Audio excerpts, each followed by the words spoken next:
নমস্কার, যে যেখান থেকে রাজকন্যার মমস কিচেনের সাথে যুক্ত আছেন সবাইকে জানাই স্বাগত।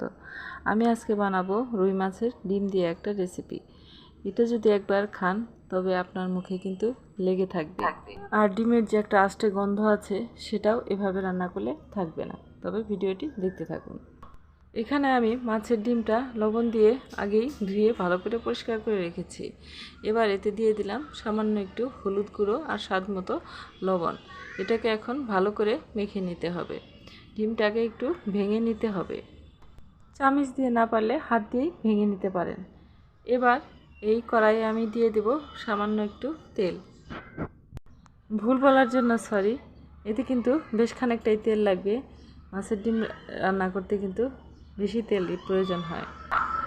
এবার আমি দিয়ে দিয়েছি মাছের ডিমটা। এবার একটা খুন্তি দিয়ে এরকম করে ভালো করে ডিমটাকে ভেঙে ছড়িয়ে দিতে হবে। এটা অবশ্যই ভালো করে ভেজে নিতে হবে, নয়তো কিন্তু ডিমের একটা গন্ধ থাকে, সেটা থেকে যাবে, ভালো করে গন্ধটা যাবে না।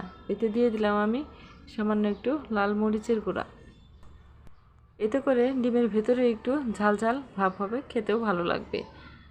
ডিমটা আমি ভালোভাবে ভেজে নিয়েছি। এবার আমি উঠিয়ে নেব। আবারও বলছি, ডিমটা কিন্তু ভালো করে ভেজে নিতে হবে, কাঁচা কাঁচা ভেজে নিলে কিন্তু হবে না। এবার ওই কড়াইটাই পরিষ্কার করে আমি আরও খানিকটা তেল দিয়ে দিলাম। আপনারা আপনাদের পরিমাণ মতো তেলটা দিতে পারেন। এতে আমি 2টা তেজপাতা আর 2টা শুকনো মরিচ দিয়ে দিলাম। এবার দিয়ে দেব সামান্য একটু আস্ত জিরা। এবার 3 টুকরা দারচিনি এতে দিয়ে দিলাম।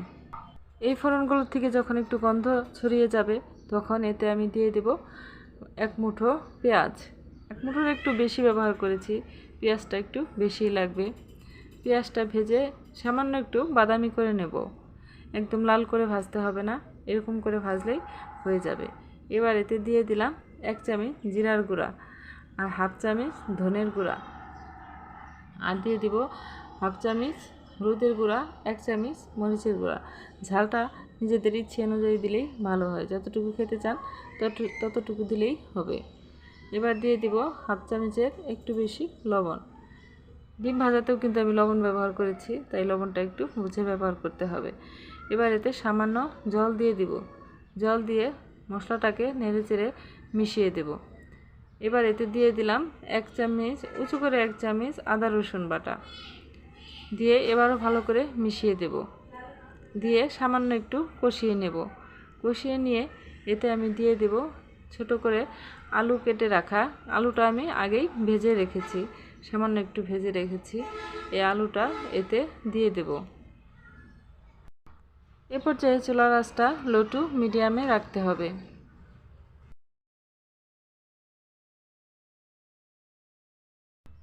এই পর্যায়ে আমি সামান্য একটু জল দিয়ে দিলাম আলুটা সেদ্ধ হওয়ার জন্য। এ পর্যায়ে আপনারা ঢেকে দিতে পারেন চাইলে, কিন্তু আমি আর ঢাকছি না, যেহেতু আলু এটা তাড়াতাড়ি কিন্তু সেদ্ধ হয়ে যাবে।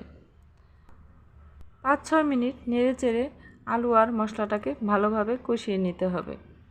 কষিয়ে যখন এর মধ্যে থেকে তেল ছেড়ে দেবে তখন এতে আমি জল দিয়ে দিব।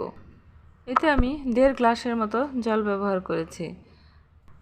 এবার জলটা দেওয়া হয়ে গেলে 5-6 মিনিট আমি এখানে জাল করে নেব। কষানোর মধ্যে আলুটা সেদ্ধ হওয়ার উপরে নির্ভর করে আপনি এতে কতটুকু জল ব্যবহার করবেন। এবার জলটা দিয়ে কিন্তু আমি অর্ধেকটা জল শুকিয়ে নিয়েছি। এরপর এখানে ডিমের ঝুড়িটা দিয়ে দেব। ডিমের ঝুড়িটা দেওয়া হয়ে গেলেও আরও 5-6 মিনিট জাল করে নেব।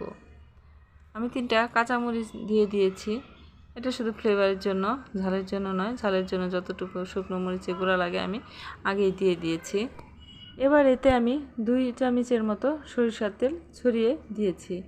এতে করে ডিমের যে গন্ধ থাকে সেই গন্ধটাও কম পাওয়া যাবে। চাইলে সামান্য একটু লেবুর রসও দিতে পারেন। রান্নাটা আমার হয়ে গিয়েছে, এবার আমি নামিয়ে নিব। আমি কিন্তু এতে কোনো ঝোল রাখবো না, এরকম শুকনো শুকনো করেই রান্না করব।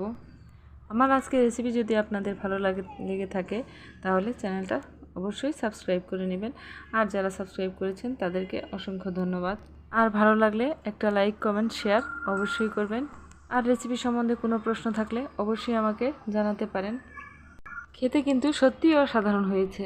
অনেকে আছেন মাছের ডিমটা খেতেই চান না, তারা কিন্তু এভাবে রান্না করে খেয়ে দেখবেন, মাছের ডিমটা আর অপছন্দ কখনোই থাকবে না।